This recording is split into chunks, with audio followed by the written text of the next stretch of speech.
È vero che si può ipnotizzare una persona senza il suo volere? Questa è una domanda pazzesca che è stata chiesta e richiesta tante volte. Tra l'altro ci sono degli studi molto interessanti sulle cavie ipnotiche, no? Su quelle persone che poi sono state utilizzate per fare determinati tipi di azioni anche non bellissime. Si cerca sempre, per esempio, il candidato perfetto per fargli fare delle cose e poi fargliele dimenticare. Ma torniamo alla domanda, che è una domanda dritta al punto. Si può ipnotizzare qualcuno senza il suo volere? La risposta facile, immediata, è assolutamente no. Se una persona non vuole, non può essere ipnotizzata. Però, perché c'è un però. Può essere che quella persona non sappia che sta per essere ipnotizzata, può darsi che non capisca che cosa stia succedendo. Questo sì, e come? In continuazione, in pratica, perché se ci fate caso, tutte le volte che guardate un telefilm, un film, leggete un libro, entrate in una sorta di realtà parallela in cui accettate le suggestioni dell'autore, del regista, di colui che ha prodotto quella rappresentazione artistica, teatrale, che vi permette poi di sognare, di spaziare, di vedere nuovi mondi, di pensare in modo alternativo. Lì siete già in ipnosi. Ma questo vuol dire che loro lo possono fare senza il vostro consenso? E questa è la domanda. Senza la vostra volontà? No. Ci deve essere una volontà che è comunque implicita o esplicita, poi dopo parleremo anche di quello che è la legge, ma in qualche modo voi gli dovete dare il benestare, e questo benestare certe volte lo diamo semplicemente perché stiamo cercando quell'esperienza, non sappiamo quale tecnica verrà utilizzato, ma insomma stiamo cercando quel tipo di esperienza e in qualche modo ci lasciamo andare al libro, lasciamo andare all'autore, lasciamo andare al Sadehab, ci lasciamo andare al film. Ecco, in quel caso sì, siete già in ipnosi, perché io sono nei giochi insieme a voi, siamo già in ipnosi. Ma lo vogliamo? Che sia che percepiamo questo come un ambito ipnotico, sia che gli diamo semplicemente il connotato, l'etichetta del ma sto leggendo semplicemente un libro. Non potresti leggere quel libro se, o meglio sì, lo potresti leggere ma non comprenderesti niente, non ti immergeresti, sentite questa parola, immergersi nel libro, già il vostro inconscio comincia ad accettare un certo tipo di profondità, perché entrate dentro la pagina. Ma è vero che entrate dentro la pagina? Ma no, ma che stai dicendo? Questi termini che usi non hanno senso, dice la nostra mente razionale, e invece dovete lasciarla andare per comprendere qual è l'esperienza di immersione all'interno di un racconto, di viverlo in prima persona. Quella lì è già ipnosi.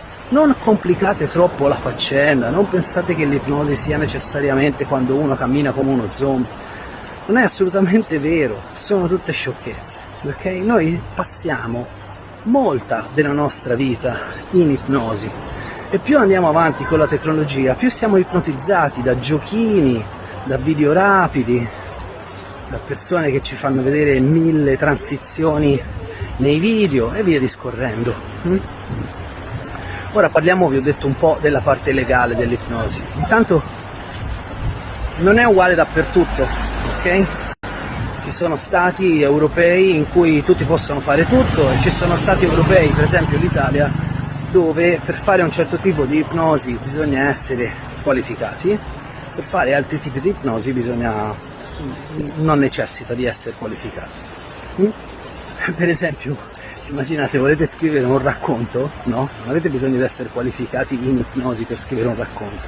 Però vi voglio dire una cosa, se andate da un ipnotista e gli chiedete come fare a scrivere un racconto ipnotico, quel racconto, lo stesso racconto, diventa un'esperienza molto più intensa, molto più, come abbiamo detto prima, immersiva. Le leggi sull'ipnosi hanno più che altro a che fare con la perdita di coscienza. Può una persona perdere la coscienza? Da una parte no, perché la coscienza lo sei e quindi non puoi perdere ciò che sei.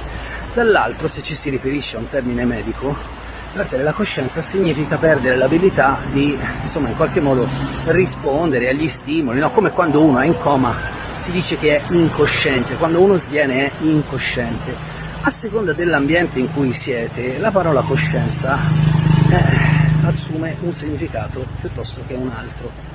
Quindi anche lì, quando si parla di leggi legate all'ipnosi, si fa presto a fare molta confusione, va bene? Chiaramente il mio consiglio è sempre: andate da dei professionisti, non andate da persone che hanno studiato 2 giorni l'ipnosi e poi la vogliono fare. Però non è detto che i grandi professionisti dell'ipnosi siano necessariamente medici, e questo, che vi piaccia o no, che ci piaccia o no, ce lo dobbiamo un po' mettere via, come dicono a Padova, cioè te la metti via, te la fai andare bene. Molti dei miei insegnanti, veramente pazzeschi, bravissimi nell'ipnosi, bravi anche a spiegarla, non sono nemmeno laureati. Sono persone che per 40 anni hanno praticato quella disciplina, l'hanno studiata sempre di più, l'hanno approfondita. Vi ho detto, a seconda degli stati in cui siete otterrete libertà diverse, esattamente come le fatturazioni, l'amministrazione, le tasse, così anche le leggi legate a questa cosa specifica che è l'esperienza ipnotica. Quindi capite bene che non è facile parlare in termini internazionali di quello che a livello legale succede ipnoticamente, però sappiate che la stragrande maggioranza delle persone che praticano ipnosi non sono laureati o comunque non sono medici. E allora tutte queste cose che vengono dette, specialmente nel circuito italiano un po' bigotto, che bisogna per forza essere medici per fare un certo tipo di attività, soltanto in certi stati. Poi non è detto che i medici sappiano fare tutti i tipi di ipnosi, perché i tipi di ipnosi sono tanti. Il medico per esempio si occupa di più dell'ipnosi legata al dolore o legata a certe patologie e magari sviluppa meno il senso di quello che si chiama ipnosi generativa. Detto questo, uno dei grandi padri dell'ipnosi generativa invece era uno psichiatra, quindi medico, che si chiamava Erickson, Milton Erickson. Allora, io sono arrivato quasi in fondo alla mia camminata, spero di avervi incuriosito un po'. I discorsi sull'ipnosi sono tantissimi, è una disciplina aperta, è una disciplina che ha tante sfaccettature quante sono le sfaccettature dell'essere umano, perché appunto parla dell'essere umano. Magari in uno di questi video cercherò di spiegarvi che cosa si può raggiungere con l'ipnosi, ma fino ad allora da Caruso Colzi è tutto, vi auguro una splendida giornata e vi lascio con questo bel panorama. A presto. Ci tenevo a sottolineare che anche questo è altamente ipnotico, ok? L'utilizzo di tutto quello che sono un certo tipo di immagini che richiamano alcune condizioni. Però, come vi ho promesso, vi volevo far vedere dove sono ed eccoci qua. Benvenuti a Cata Beach, buona giornata a tutti.